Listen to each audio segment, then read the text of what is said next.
Здесь приток воздуха, подача воздуха регулируется, подается здесь воздух и сверху, и снизу. Снизу подача воздуха также регулируется, что очень удобно для того, чтобы индивидуально настроить камин, настроить работу камина в зависимости от того, какая тяга в дымоходе.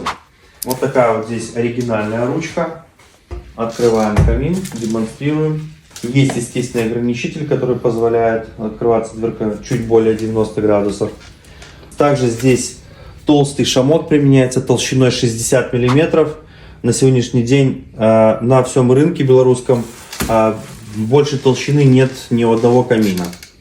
Объясню, в чем преимущество такой толщины шамота. В том, что шамот этот накапливает в себе тепло и потом отдает его. То есть мы таким образом, не применяя снаружи никаких дополнительных аккумулирующих элементов,